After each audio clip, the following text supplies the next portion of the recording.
Good day, it's Anthony Gangi. Welcome to another episode of On the Line. You know, guys, as we go through this pandemic, this coronavirus, we become very limited with the resources that we need to employ, tools, equipment, and one of the concerns we have is those N95 masks. When you are limited with resources and tools, the first thing you have to do is become strategic with how those tools are employed, which means we need to know information. We need to know the information because the information will tell us how best to employ these tools, these equipments, these resources.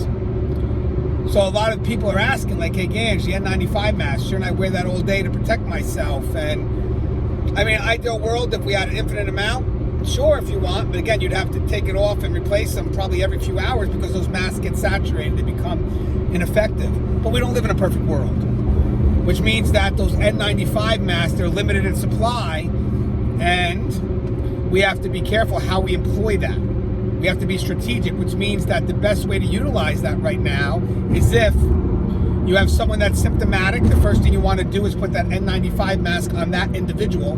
That will stop the pathogen from going into the air. And then for those that are involved directly dealing with that individual, then they themselves will also wear an N95 mask. Hopefully that will stop them from getting it. But the best way to strategically use those N95s is to place it on the person that's symptomatic, because that is when the threat exists. Or else we could be potentially putting on these masks on people that really don't need it, or just not the time for it.